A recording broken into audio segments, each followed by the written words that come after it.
Assalamualaikum warahmatullahi wabarakatuh. Perkenalkan, nama saya Nasya Samsinisa.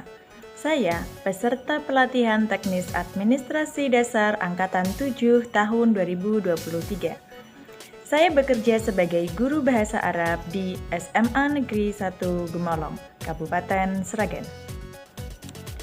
Berdasarkan Undang-Undang Nomor 5 Tahun 2014 tentang Aparatur Sipil Negara, pegawai ASN berfungsi sebagai pelaksana kebijakan publik, pelayan publik, serta perekat dan pemersatu bangsa.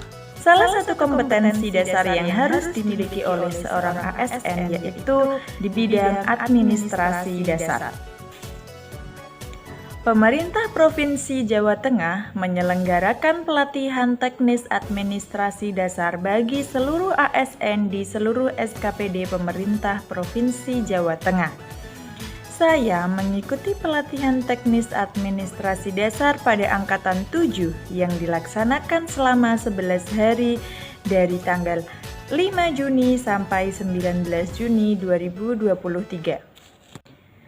Selama mengikuti pelatihan, peserta memperoleh materi sebagai berikut. Yang pertama, penyusunan naskah dinas. Materi kedua yaitu pengelolaan kearsipan. Yang ketiga, pelayanan prima dalam perkantoran. Yang keempat, penyusunan standar operasional prosedur atau SOP. 5. Perencanaan pembangunan daerah. 6. Penatausahaan keuangan daerah. 7. Pengantar pengadaan barang jasa. 8. Komunikasi efektif publik. Berdasarkan hasil pengamatan pelaksanaan pelayanan publik di SMA Negeri 1 Gemolong, ternyata masih terdapat beberapa kekurangan dan lakukan pelayanan publik. Berikut ini adalah kondisi administrasi dasar saat ini dan kondisi administrasi dasar yang diharapkan. Materi pertama yaitu penyusunan naskah dinas, yaitu kurang sesuainya format naskah dinas yang dibuat oleh bagian surat menyurat dengan Peraturan Gubernur Jawa Tengah Nomor 29 Tahun 2012. Berikut adalah contoh naskah dinas yang tidak sesuai, yaitu terdapat kesalahan penulisan pada jabatan.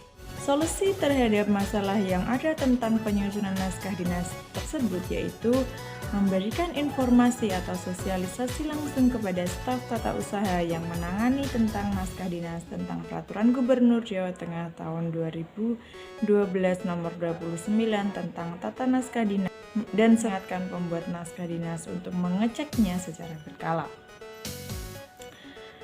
Masalah yang kedua yaitu tentang pengelolaan kearsipan. Pengelolaan kearsipan di bagian tata usaha masih bersifat konvensional. Arsip hanya disimpan di Outner atau map. Kondisi yang diharapkan yaitu arsip tertata rapi sesuai dengan klasifikasi dokumen dan tidak tertumpuk menjadi satu. Solusi terhadap masalah yang ada yaitu penerapan arsip digital menggunakan media Google Drive. Yang ketiga, terkait dengan pelayanan prima. Nah, di setiap sekolah tentu ada yang namanya ruang piket. Di SMA Negeri 1 Gemolong terjadi yaitu ruang piket yang sering kosong atau tidak dijaga oleh petugas piket. Meskipun petugas piket harian itu sudah dibentuk, tapi seringkali di ruangan piket tidak terdapat petugas yang berjaga. Hal ini menyebabkan siswa yang hendak izin keluar atau misalnya ada tamu yang datang ke sekolah mengalami kebingungan karena tidak ada petugas yang mengarahkan tamu. Solusi yang dapat diberikan untuk masalah ini yaitu dibentuk petugas piket yang terdiri dari beberapa guru atau tim sehingga bisa saling bergantian dalam berjaga. Selain itu, disediakan pula nomor WhatsApp tertera di ruang piket dan itu mudah terbaca oleh pengunjung. Selanjutnya, yang ketiga yaitu standar operasional prosedur atau SOP. Dalam penyusunan standar operasional prosedur ini, yang masih belum optimal di SMA Negeri Gemolong yaitu penyusunan perangkat pembelajaran. Jadi, setiap guru mempunyai tugas untuk membuat perangkat pembelajaran di setiap semester atau setiap awal tahun pelajaran.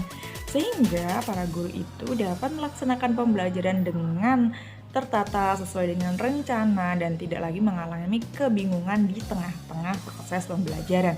Nah, terkait dengan penyusunan proses perangkat pembelajaran ini, masih ditemukan beberapa guru yang belum memahami bagaimana cara menyusun perangkat pembelajaran yang baik dan benar. Misalnya, mereka asal membuat perangkat pembelajaran yang penting ada RPP-nya saja, tanpa melihat RPP itu harus ada KI, KD, media, kemudian strategi pembelajaran atau metode pembelajaran, langkah-langkah yang benar. Solusi yang bisa diberikan yaitu memberikan sosialisasi tentunya kepada para guru untuk menyusun perangkat pembelajaran dengan lengkap, memberikan contoh. Sekarang sudah ada yang namanya aplikasi Merdeka Mengajar, di mana di situ yang menerapkan kurikulum Merdeka sudah bisa menerapkan perangkat pembelajaran yang disediakan oleh pemerintah ataupun yang dibuat oleh rekan sejawat sama-sama guru. Selanjutnya yang kelima tentang perencanaan pembangunan daerah. Itu pembangunan di bidang akademis, di mana siswa itu masih belum memiliki kesadaran tentang pentingnya membaca. Sehingga diperlukan adanya program yang mendukung minat baca para siswa. Nah, di sini SMA Negeri 1 Gemolong menerapkan kegiatan yang dinamakan Selisik, Senin Literasi Asyik. Jadi setiap hari Senin selepas upacara, para guru briefing di ruang guru, kemudian para siswa melakukan kegiatan membaca atau literasi secara mandiri yang bahan bacanya sudah disediakan oleh sekolah. Jadi ada aplikasinya namanya aplikasi Selisik. Antar pengadaan barang dan jasa. Ada juga masalah terkait dengan buku penunjang atau buku sebagai sumber belajar, di mana untuk mata pelajaran tertentu itu susah sekali mendapatkan buku terbaru karena alasannya minimnya anggaran, mahalnya buku, dan juga aturan yang terlalu ketat terhadap penggunaan dari anggaran yang sudah disediakan oleh pemerintah. Nah, solusi yang diajukan yaitu membuatlah buku penunjang sendiri, kemudian nanti dibagi kepada siswa, baik itu secara digital maupun secara fisik. Selanjutnya tentang penatausahaan keuangan. Yang menjadi masalah di SMA Negeri 1 Gemolong adalah penggunaan dana anggaran yang tidak fleksibel karena sudah dikotak-kotakkan sesuai dengan peraturan yang ada. Sehingga apabila ada organisasi siswa yang ingin mengadakan kegiatan yang positif, misalnya seminar, mengadakan perlombaan intrasekolah maupun antar sekolah SMP atau MTS, itu mengalami kendala keuangan. Solusi yang bisa dihadirkan yaitu para siswa yang tergabung dalam organisasi, mereka mengadakan sponsorship. Jadi yang membiayai kegiatan mereka adalah sponsor dari pihak luar. Tentang komunikasi efektif, sebagai seorang guru yang setiap hari menyampaikan informasi kepada siswa, yaitu kan materi pelajaran yang tentunya adalah hal baru bagi siswa. Misalnya belajar bahasa Arab nih, bahasa yang asing bagi mereka, sehari-hari dia tidak belajar bahasa Arab.